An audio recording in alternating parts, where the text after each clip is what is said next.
എമ്പുരാനാണോ കണ്ടത്? അതെ. എങ്ങനെ ഉണ്ടായിരുന്നു? നല്ല ഫിലിമായിരുന്നു. എന്താ പറയുക, അങ്ങനെ ബാക്കി പറഞ്ഞ ബോർഡി ആണെന്ന് പറഞ്ഞു. പക്ഷേ അതൊന്നുമല്ല, നല്ല. അതെ അതെ. ലാലേട്ടനും മഞ്ജു വാര്യരൊക്കെ വിളിച്ചു. മഞ്ജു വാര്യരും നന്നായിരുന്നു. നാളെ മുതൽ ഇതിൻ്റെ ഒരു കട്ട് വെർഷനാണ് വരാൻ പോണെന്ന് പറഞ്ഞപ്പോൾ അതുകൊണ്ടാണ് എന്തോ വന്നത്. അങ്ങനെ തിങ്കളാഴ്ച ആകുമ്പോഴത്തേക്ക് അത് മാറുന്നില്ല. അതുകൊണ്ട് ഇന്ന് ഓടി വന്ന് കാണണമെന്ന് തീരുമാനിച്ചു. അങ്ങനെ കരുതുന്നു. ഞാൻ ചോദിച്ചോട്ടെ, ഈയിടയ്ക്ക് വരുന്ന രജനീകാന്ത് സിനിമകൾക്ക് ഇതിന് എന്താണ് വ്യത്യാസം? ഏതായിരുന്നു, ജയിലറാണോ? അതെ, അതിൻ്റെ പ്ലോട്ട് ഇന്ത്യയിൽ നടക്കുന്നു, ഇത് ഫോറിനിൽ നടക്കുന്നു. Here it is loaded with informations.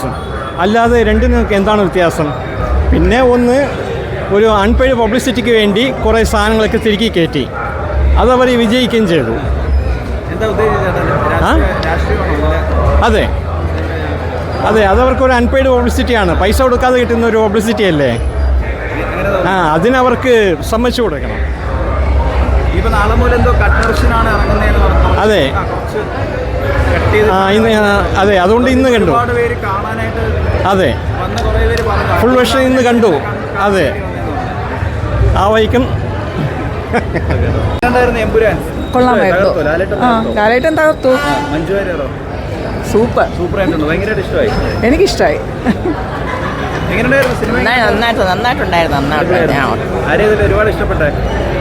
എല്ലാരെയും ഇഷ്ടപ്പെട്ടു. നല്ല സൂപ്പറായിരുന്നു. എനിക്ക് നന്നായിട്ട് ഇഷ്ടപ്പെട്ടു. അതുകൊണ്ടാണ് പിന്നെ അത് കട്ട് ചെയ്ത് കാണാമെന്ന് വിചാരിച്ചു. ഇഷ്ടപ്പെട്ടു. പൃഥ്വിരാജിന്റെ മേക്കിംഗ് സൂപ്പറായിരുന്നു. അതുകൊണ്ടാണ് ഇന്നലെ വന്നത്. പരീക്ഷ ഉണ്ട്, അതുകൊണ്ട് എല്ലാം കണ്ടു. കൊള്ളാം, കുഴപ്പമില്ല. കൊള്ളാം, നൈസ്. മഞ്ജു വാര്യർ സൂപ്പർ റോളാണ്.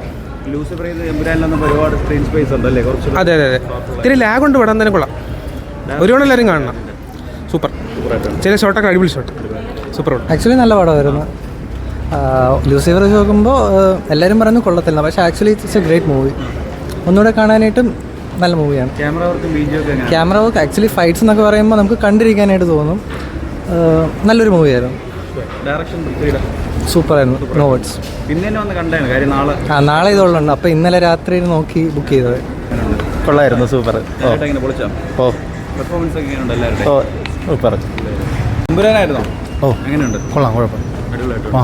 ഇഷ്ടമായി. എങ്ങനെയുണ്ട്? ഇഷ്ടമായി.